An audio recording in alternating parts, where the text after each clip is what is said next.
The following program is intended for mature audiences.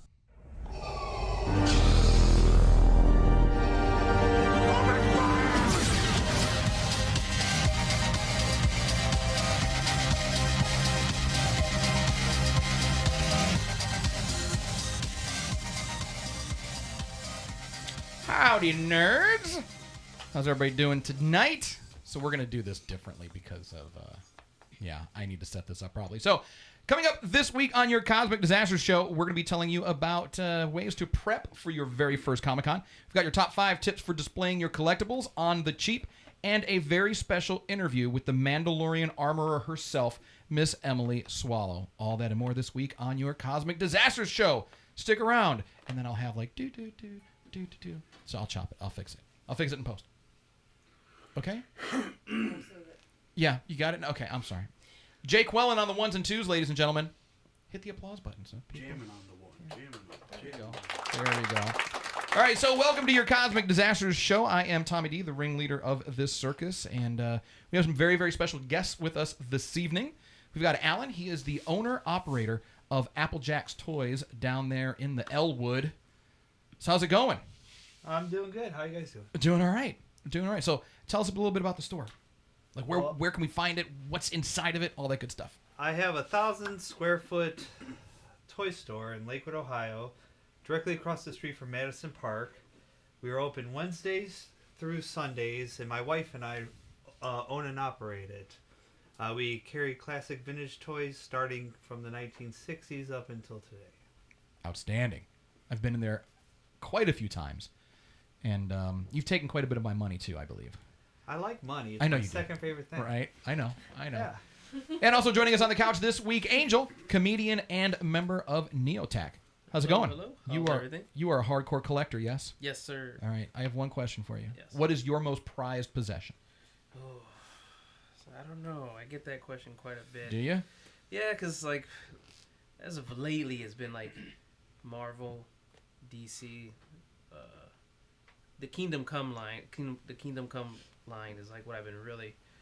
It's my favorite book, so it's really what I've been getting together. Once I found out they actually had a line of that, but then I have some like 1977 Star Wars that I really pride myself on, especially like.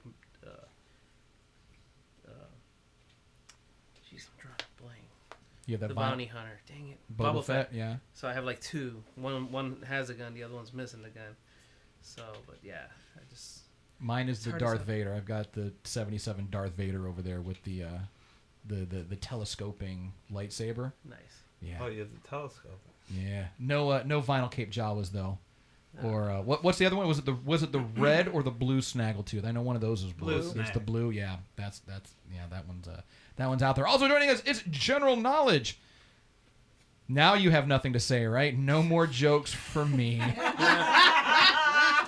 Wow. Because you were just killing it during the break. What the hell? No, that was Oscar Pistorius. Yeah. I don't know what that means. That's over my head and under my feet. He killed his girlfriend. Oh, jeez. Moving on, Smooth Bob. Smooth Bob, how's it going? Welcome back. I'm good. Yeah, I know. Awkward. And Keenan. Howdy. Howdy. How are you? Oh, I'm doing pretty good. All Had right. some snacks. Listen to some great jokes. Yes, they were great. Listen to like, I don't know, like 10 butts clenched. Yes. Just like Voldemort, she did great things. Terrible things, but great. See, I just thought it was great because I think that George Carlin's one of my favorite comedians, and that was in the vein of stuff that he would have said. No, George is rolling in his grave at the moment. Nah, man, because I'm pretty sure that he would have just chimed in with pussy farts. Like, I'm pretty sure. This is supposed to be a kid's show. No, it's not. All right, so let's get to it. We've got a new format for you, and we've got Daddy Louie, who is prepped and ready. He's had his head down for the entire time waiting for his intro. Daddy Louie, we need. Hello, children. He's got a crook in his neck now. I want to put some intro music on that for you because last week you did this whole thing where you like raised your arms and you like that thing right there. You had this orgasmic look on your face. Yeah, we'll get some entry. I'll get a good entrance going. All right, as long as it's royalty free, so we can't get hit with that copyright strike again. All right, so what's wrong with the hat? It's a beautiful hat. It's a beautiful hat, and it just says "Daddy" on it, and it's a beautiful thing. I love it. I love it. All right. So we're changing things up a little bit, changing format a little bit, and we're going to start telling you about stuff. Instead of just having like mindless conversations like we normally do, we're going to tell you about some things, and hopefully you'll like them. So our first thing we're going to be telling you about this week is how to prep for your very first convention. All right, so has everybody here been to some sort of a Comic-Con? Yes, No. No, that's right. Jake Quellen, we're going to Wizard World tomorrow, actually. And so this is going to be your first con. So listen up, because right now I've got your 12 tips for getting the most out of your first con. We don't have any music for this. I'll put it in post. All right, so tip number 1, plan ahead. All right, you don't need to... Write that down. Are you going to write? Oh, jeez. So you don't need to plan it like you're invading a small country or anything, but you should have an idea of what you want to see. Make sure you pick a few things that you must experience before you die, and then plan your time around those things and see how the rest of your day works out. Get there early. That is tip number 2. Passes are expensive. Make sure you're getting the most out of your money by spending every minute as you possibly can on the convention floor. Early arrival means less wait for panels and celebrity photo ops. Tip number 3. What? Deodorant and soap. Okay. Personal hygiene. That's a good tip. That's a good tip. So if you don't have an all-weekend pass, don't try to see the entire con in one day. It's just not gonna happen. Don't rush. Make sure that you have time to see things, and check tip number 1. Plan ahead. If you do have a pass, like if you're there for the entire weekend, take your time. Just pace yourself. So next, eat and hydrate before the con. Please have a good breakfast. Drink lots of water. This is going to save you on your food budget big time, so you can spend more on merch. Not that merch is overpriced or anything, but so it'll also give you the fuel you need to last all day. Cons are an exercise in nerd endurance, or nerd-durance. No, that's dumb. Nope. All right, that's dumb. Don't be that panel person. So if you want to ask a question at a panel, make sure you're ready to go with an interesting question. Don't ramble on and on and on and waste the time of the panelists and your fellow fans. Also, don't be a Deadpool. Just because you're cosplaying an asshole doesn't mean you have to be an asshole. Be in character, just don't be a jerk about it. Nobody likes the asshole Deadpools. All right. Money! Make sure you bring a lot of it. You're going to spend a lot of it. From tickets and hotel to food, merch, and photo ops. Be prepared and be smart about your spending. Do a walkthrough of the merch tables first before you blow your load on that first Todoroki wall scroll or Baby Yoda plushie that you see. We prefer to take cash with us. Some vendors don't accept credit cards or e-pay, and if they do, you do run the risk of something janky happening. We did have that happen. We took our credit card at a con, and there was some hinky shit going on. So, pro tip. The last day of a con is usually thick with bargains. Vendors are also a little more flexible when haggling over your next Hatsune Miku wig. So, also, don't mess with the mystery boxes. This is like an amendment. Don't fuck with the mystery boxes. You're just going to end up paying too much for crap that nobody else wanted. So, yeah. Did you get something good from the mystery box? No, I do have an experience. I was with somebody who bought a mystery box, wanted to get a shirt out of it, and ended up getting some bullshit that she didn't want, and it was funny as fuck to watch her do it. Yeah. I was like, spend $30 on a mystery box to get $10 worth of shit that you didn't even want to begin with. Yeah, because this is the shit they want to get rid of that they don't want. Right. So cosplaying, we highly recommend cosplaying for your very first con. It's a lot easier than you think and cheaper, and you're gonna feel like a rock star when someone asks to take their picture with you. But if you're not ready for that, no worries. Just wear comfortable footwear and your favorite t-shirt or hoodie and have a good time. So you don't need to cosplay if you don't want to, but it is fun to do. So cosplay etiquette, please be respectful to anyone and everyone. Remember, there are no rules on how to celebrate your fandom, so don't bust on somebody if their cosplay isn't as accurate as you think it should be. Cosplay is not consent. Just because someone is looking like a snack doesn't mean that you're free to take a bite. Wow. You like that? Ask cosplayers before you take their pictures and make sure you get their social media info so you can tag them later on. And always thank them, of course. If a cosplayer is sitting down or eating or half in or half out of their costume, leave them alone. Cosplaying is a lot of work. Let those folks take a break. And what's that? What do we got there? Free shrugs. Yes. I don't know what any of that means, but all right. So those are your top 12 tips to help make your very first con experience a little bit better. Anyone have anything else to add? Yeah. Did I really get that in 5 minutes? Yeah. That's awesome. Who does a top 12? What is that? That was a top 12 because I came up with 12 things. That's what that is. You know, sometimes they all go to 10. These ones go to 11, but Tommy, he goes to 12. Damn right. I've seen some that only Why go to don't you 7. just make That's how 10 we roll. louder? And But Smooth these go Bob to 12. again, soap and deodorant, personal hygiene, personal hygiene, personal hygiene. These motherfuckers be stanking. Yeah. And if you're wearing latex, Like the freaking leg. baby powder, and be sure to hydrate, because you will melt. Yep. Hydrate or dihydrate. Hydrate or die. There you go. All right, so that was good stuff, I think. Let's do Geek of the Week, shall we? It's time for your Geek of the Week!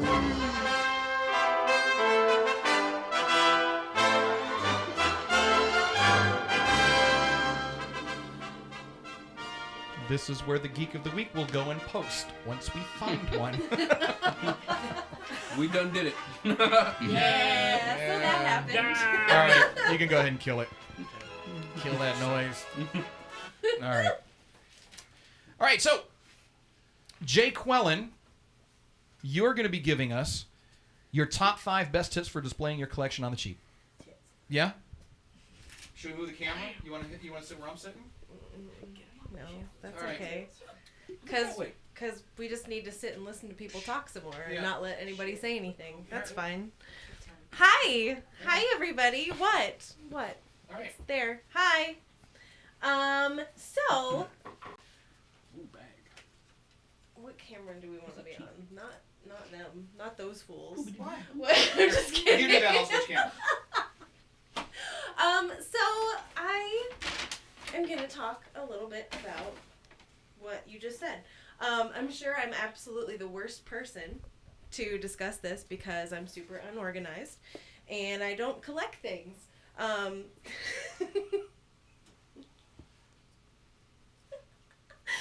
Okay, so hi. Do you want No, to ask our guests? No. Okay.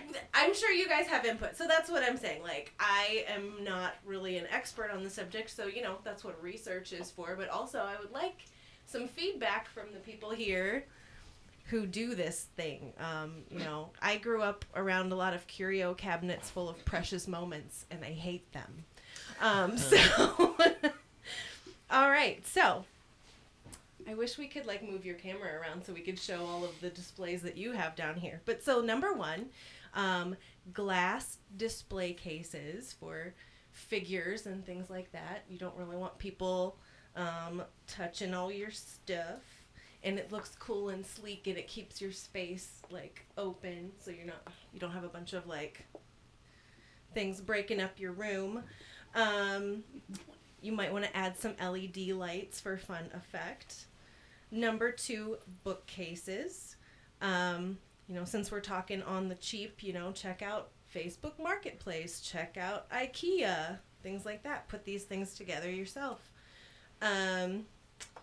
Number three, floating shelves are a really excellent thing to get, especially if you want to kind of customize what your room looks like, customize the different sort of things you want to feature.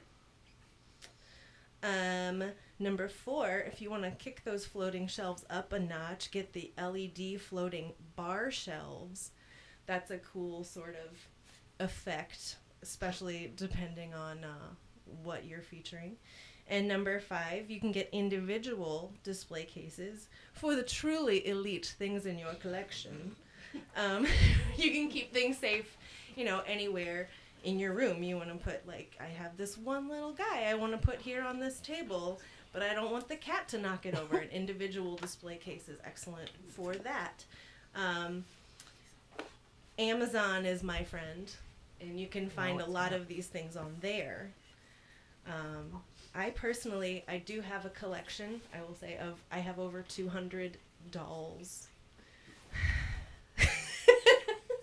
I hate dolls, but my grandma has bought me these dolls, and they're all in boxes, so I don't have to worry about displaying them. So, what do you guys think about these 5 things on the list? All right, so My face Alan is and so Angel, red. you guys are hardcore collectors, so you did a good job. Very nicely done. Nicely done, Jake Quillen.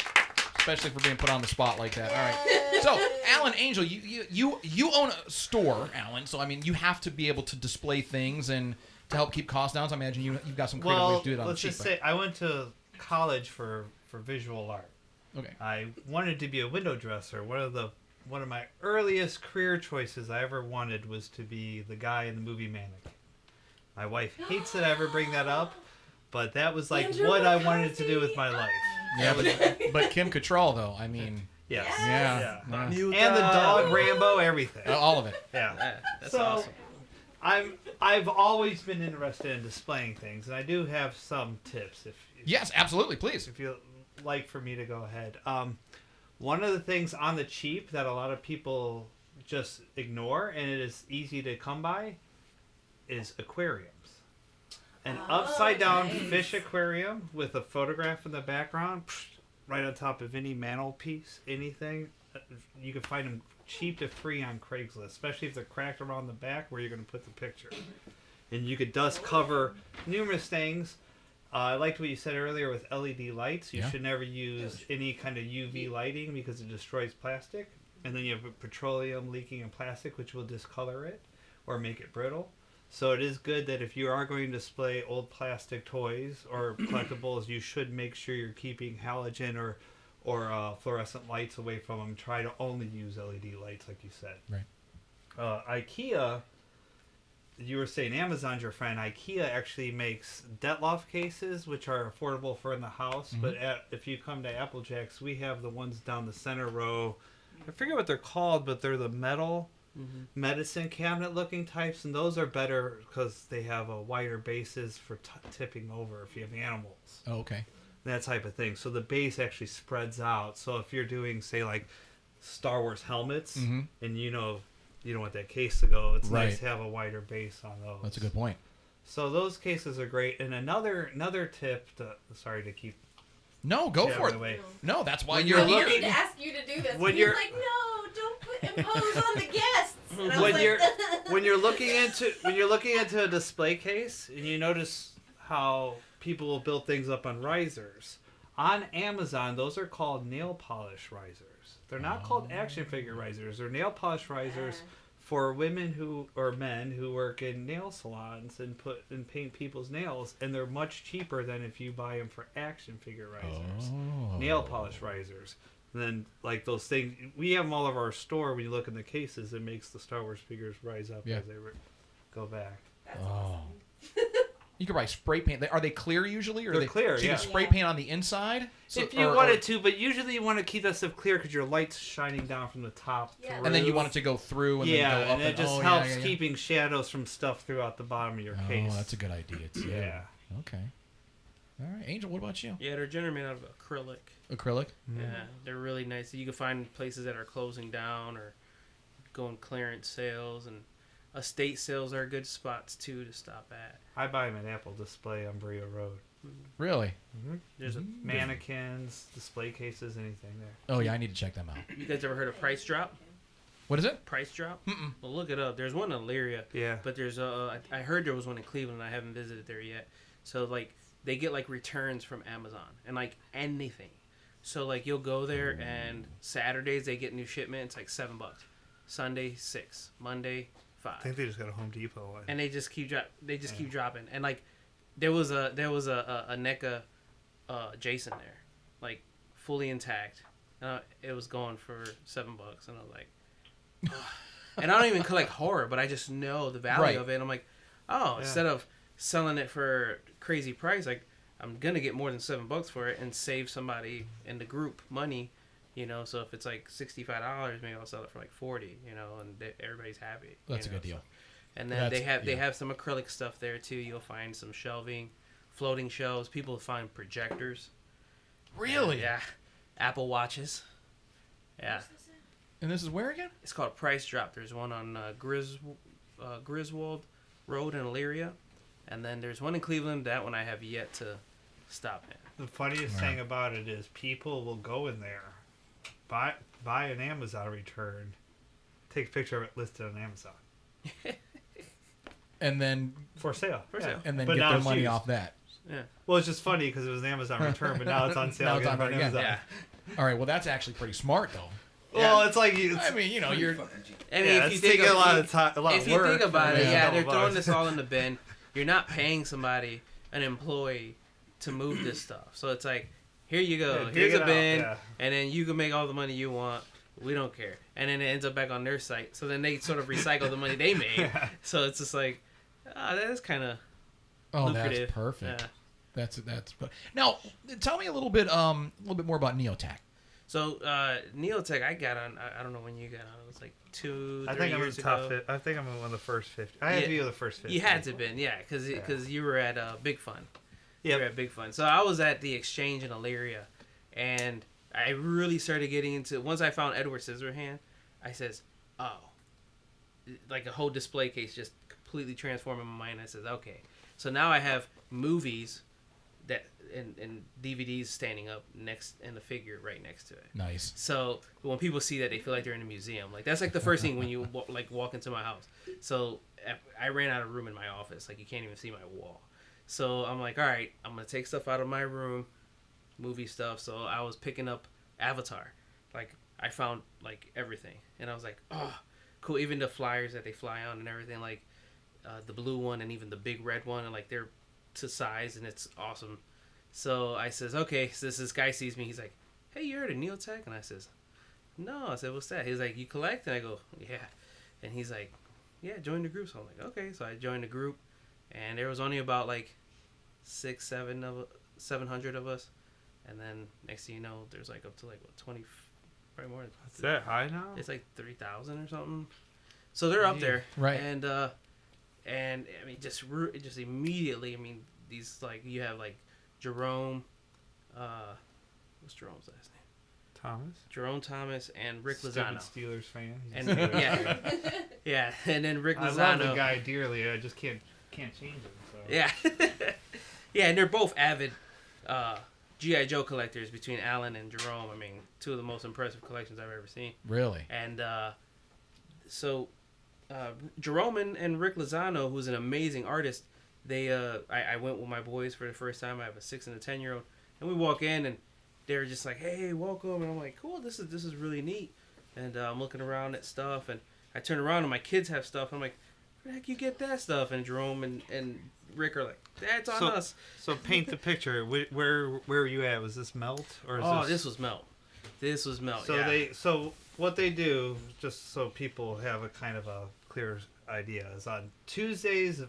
I don't remember. It's the first Tuesday, the second Tuesday. No, I know because a bunch of claim sales pop up. I'm like, oh, the meat's coming. You know it's coming. Yeah, your Facebook's like, oh, everybody's selling everything. So, and on Tuesday, they basically were finding any restaurant, and the way they approached it was like, hey, this is a really big restaurant. How many people do you get here on a Tuesday? And they would go to different restaurants, and they were like, nobody. We have a whole banquet room.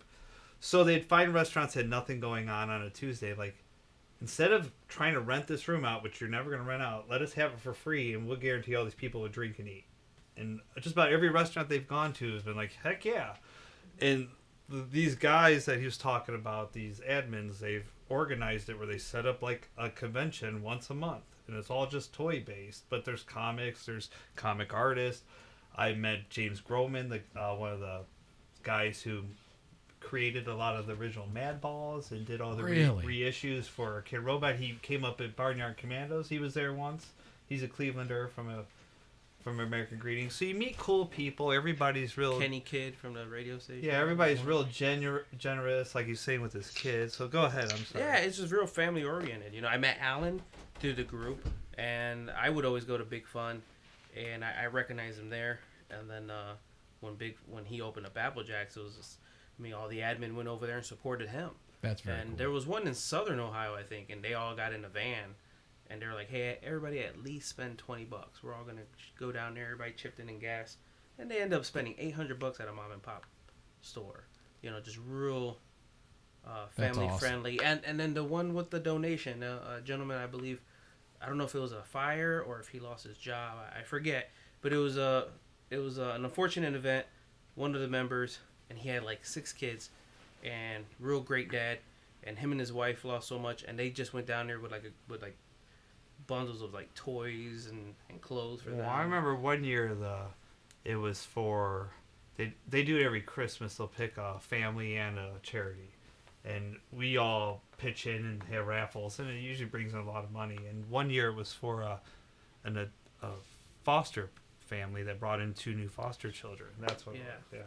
So Yeah, they do. They'll find like a caring family and sponsor it every year. That's really cool. Yeah. That's cool that they do that. So, how can people find out more about Neotech? Oh, just Facebook. That's the one thing that's tough about Neotech. I feel like I have to be a liaison for like 50 people that refuse to use the internet to come in and talk. Is that event going on Tuesday? Because they will not go on Facebook. There's people. And so it's like, do you have a flyer for this Neotech? I'm like, you gotta go on Facebook. So Facebook, or they could come down to Applejack's. No, he's saying don't. No. Please no. Go to Applejack's. I like He's become a hub. He's become a hub, but to make it easier access, it's just like, hey, Facebook. You know, But don't depend on Applejack's for your Neotech information. I just wish Neotech would figure out a way for those few people that are, what would you say, internet scared or internet challenged. Yeah, they're not challenged. You know they know how to do it. They like come in. They could tell you about like how they put together a Lego set in 10 minutes. It's like you could use the internet. You just don't. They don't want to. There's being lame. Yeah, they just don't want to. I don't want to be tethered. Internet intimidated. Yeah. One too many keys, I guess. So. Mm-hmm. Does anybody else have any tips? I know Daddy Louie, you do some collecting over there too, right? You got any tips for our listeners in and the viewers?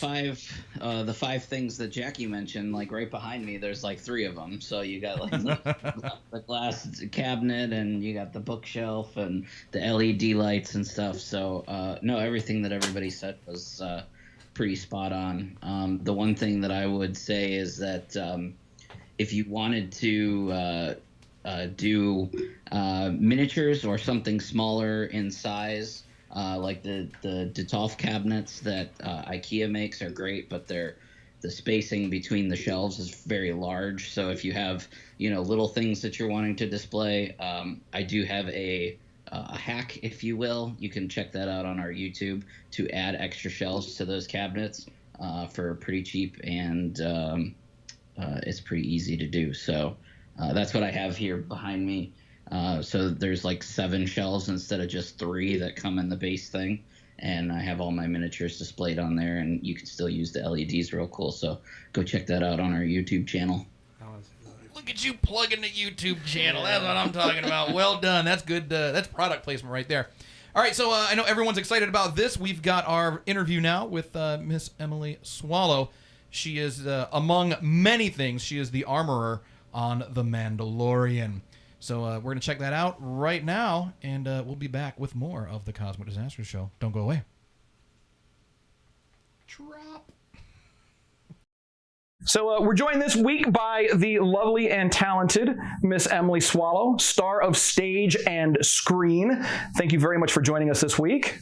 Thank you for having me. We are very excited to have you. Of course, you may have seen the lovely Miss Swallow on Supernatural, Castlevania, The Mentalist, Monday mornings, the hit CBS series SEAL Team. Obviously, we've got to talk about The Mandalorian. Really? I mean, is it that interesting? It's all right. I mean, it's a show. It's something to kill time until there's like a Golden Girls reunion or something, I guess. We need a Mandalorian Golden Girls crossover. Ooh, Betty White in a bucket. I mean, I feel like Betty and the Armorer could take on the Stormtroopers together. Oh, that's brilliant. We need to talk to Mr. Filoni about maybe writing her in. There we go. I think he'd do it. I think he would do it. So, and actually, that was my question for you, was the scene with the Stormtroopers. Mm-hmm. First of all, did you have to throw that dude in the forge like that? I mean, how could I mean, that was pretty rough. That poor guy, he's just trying to make a living, Emily. He's just trying to take home some food for his family. He went out hard. Because you don't know. Maybe I've seen him outside, throwing, or like trying to give kids poisoned apples or something. That's a very good point. Maybe he ties cats' tails together. That's horrible. So, all right, never mind. I take it back. So for that scene, how involved were you with that? Do you do all of your own stunts? Were you involved with the choreography of that? I wish I could say that I had done all of that. Here's how it went down. I got the script for that episode, and I saw that there was a big fight, and then John talked to me a little bit about it. And originally, he said that the armorer was going to die in the fight. She was going to sacrifice herself, and that's sort of what it looks like at the beginning. Yeah. She's just going to give herself up to, create a diversion so that everyone else has more time to get away. So I saw that there was this great fight, and I went to our fight choreographer, and I was like, what do I need to do? I absolutely want to do this fight. And he said, that's great. But we have 3 weeks, and you would need to train to do this for months. So I did, in the time that I did train a little bit with somebody in a martial art called Kali, because that's what a lot of the fight was based in. Oh, cool. And he also did the fights in Wonder Woman, and a lot of those fights were kind of based in okay. So I learned what I could to help with transitions and in and out of it. But the really, really cool stuff is a very highly trained stunt woman who has been doing those kinds of fights for years. So I got to give credit where credit is due. Sure. But because of that, when I watched the episode and I saw how cool it looked, I kid you not, my husband and I were sitting on the couch and we both just looked at each other like... Yeah. And we are Mandalorian fans here. I don't know if you can see it back there. I've got a couple of things. I figured you weren't just wearing the t-shirt for me. Well, I mean, maybe just a bit. Now, when you're in the armor, when you're putting it on, I mean, does that really, really help you get into it? I mean, do you feel like that badass? Yes, tremendously. I mean, I remember my process of learning what it was that I was getting into was so bizarre compared to anything else I've ever done because it was also secretive. And my first costume fitting, when I had to drive out to the studio, way in the valley in Los Angeles, a studio called Legacy Effects, and you would go bonkers if you got to walk through their warehouse and their studio, and you could just no doubt stuff that they've created. And they were the ones who showed me for the first time the sketch of what the armorer was going to look like.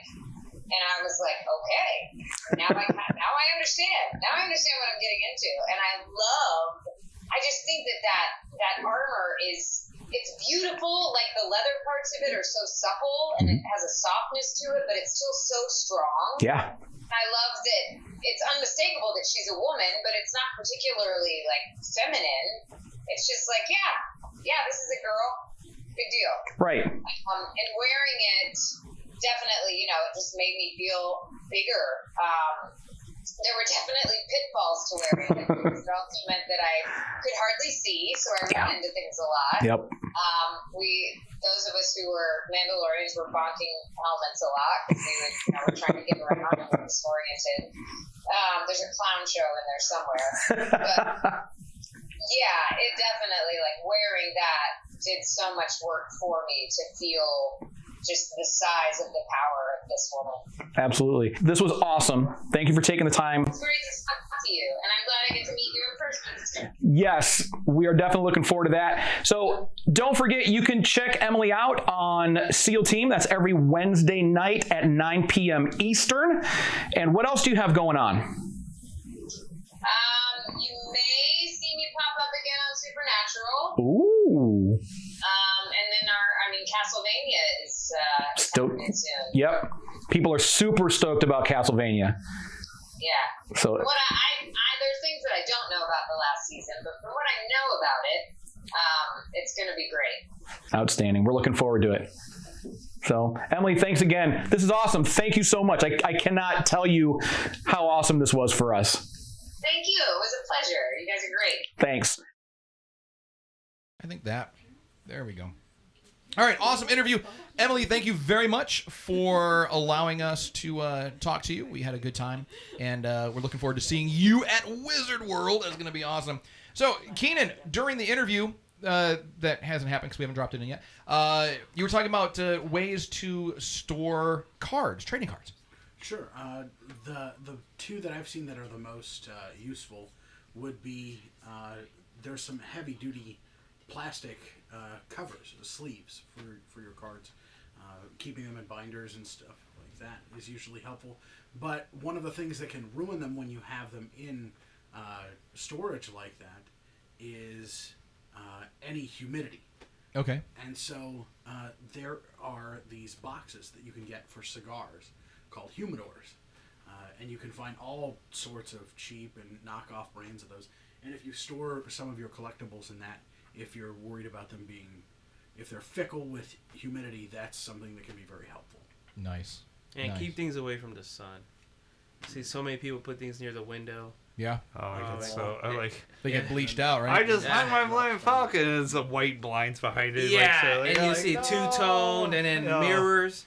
Be careful with mirrors; they will amplify it. Yep. So I mean, there's all types like what's that called? Blinds you can put over it, and just tint.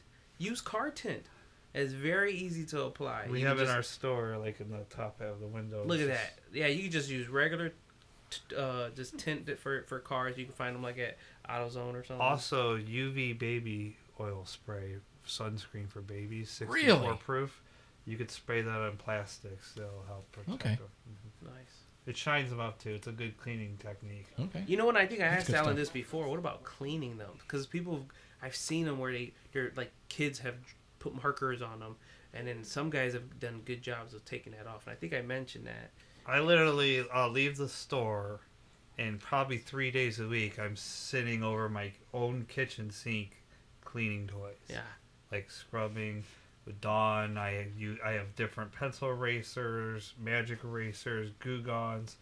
Every type of plastic's a little bit different. I'm about to do a bunch of bleaching techniques, and it's going to be using 5 different hair peroxides to figure out the best brand of whiten toys again. Just because it's cleaning toys is a process that really can make a $7 toy $35 toy. So definitely something that someone should look into if they're looking to if you get want into toy restoration. Yeah, it really can change the desire.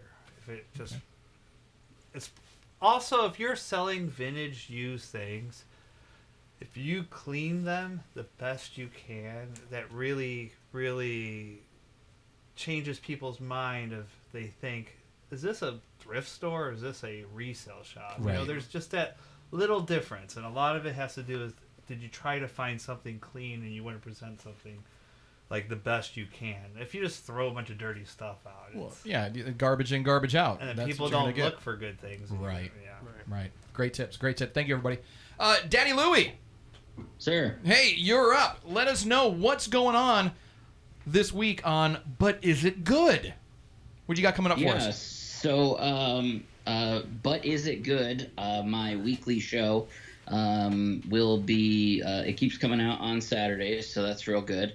I have dropped a couple extra shows here and there because I don't know if you can see it, but over my shoulder over there, I've got quite the queue of games to review, a good problem to have. But tomorrow's episode, or when you see this, it will have been Saturday's episode. Sure. We are actually reviewing a game called Salt and Sail. Ooh. It is an exploration game.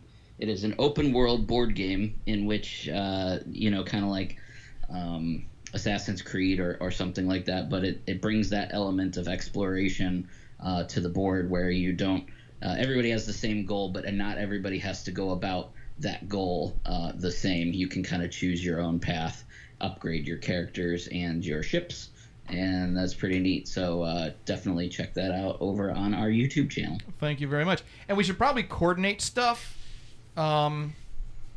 because so this is going to be coming out tomorrow. Yeah. Right? But this video is not going to be... probably show you next week's Yes. thing. What's coming up next week? Next week is also a ship exploration game, believe it or not. We got 2 weeks back-to-back of sea exploration. Okay. It is called Sea Shanties. And what's unique about that game is everything that comes in the game is presented through an eco-friendly mind. So very good. There's no plastic in the box whatsoever, and they try and use minimal paper products. So everything is either wooden or cloth, even the game board, which is pretty cool. Are there any miniatures or pieces like that in there? There are little miniature ships, but again, instead of using plastics, they use wood, which is pretty cool. So there's ships, no seamen? No semen. No semen? No. No semen. All right. Thank you, Daddy Lee. We're looking forward to seeing both of those videos. I was just waiting for that one. That was so easy. All right. So we are going to go ahead and wrap things up. Next week, you are going to want to stick around because we are going to be doing Disney conspiracy theories. Is that correct, Jake Quellen? Yep. So that's going to be pretty fun. We're going to jump into the inner circle right now. We've got some Patreon Q&A. So if you are a member of our Patreon, we are going to be answering some of the burning questions that you have for us. And if you're not a member of our Patreon, all you have to do is head on over to patreon.com/Circle of Nerds. Sign up. It's like, $1, $3, $5. It helps us to, get equipment and keep the lawyers at bay. So we appreciate that. So that's it. Anyone have anything for us on the way out? So again, check out Applejack's Toys. Do you have a website? Or you're on better just to hit us up on Facebook. Facebook is the best Instagram. place. We do have a website, but when you want to see new content of what comes to the store, Facebook is the spot. Instagram's the spot for pictures of items. Facebook's the spot when we change hours. Gotcha. Or have sales. All right, very good, very good. And of course, check out Neotac. That's going to be on Facebook. Angel, do you have anything coming up? Any stand-up routines where people can come see you? Yes, I host Laugh Out Lorraine. We actually just had our 6th show, and that one actually sold out. We had 250 people. Nice. And so it allowed us April 11th. Thank you. April 11th is our next show. We actually have Detective Gomez from Breaking Bad coming out. A lot of people don't know he's a comic, but he does stand-up comedy. He's George Lopez's best friend. That's very cool. And he's also just booked 2 seasons on Better Call Saul. Nice. So we got him just before the price went up. Nice. So, so he'll be out April 11th. It's called Laugh Out Lorraine. That's very cool. Actually, you know what? Speaking of Breaking Bad and Better Call Saul, I met Bob Odenkirk at a Target in Rocky River. His kid goes to school, I think, in Oberlin. They came in. It was like 10 o'clock at night. We were just about getting ready to close, and it was Odenkirk and his son. I was like, "Oh, are you?" He was like, "Yeah, I am." I was like, "Oh my God!" I didn't want to take it. Right. Smooth Bob, were you there for that? He was probably in the bathroom. He's probably in the bathroom. Probably in the bathroom. Oh, God. All right. So that's going to do it for us, folks. We are about to jump into the inner circle. Patroni, Value Patroni, please stick around. We've got lots more we're talking about in the inner circle. For everyone else, nothing else from anybody else? No? All right. So we're good. All right. More interview? More. Inner circle? Yes, that's right. Thank you for reminding me. So the interview that you saw on this week's episode, that is just a 5-minute episode or 5-minute interview. We're going to have the full 20-minute interview with Emily Swallow. So if you are a Patreon subscriber, that's just for y'all. So if you're not a Patreon subscriber, you kind of suck. I mean, $5. And it was a good interview. It was a great interview. I thought. I enjoyed it. So everyone, have a great day. Have a great week. Have a great weekend. And as always, if no one does anything nice for you, do something nice to yourself. And we'll see you guys next week. Bye. Push the outro button. I did. You got to push the outro button. I did. You got to turn that off and then push the out. Well, I'll do the outro button here.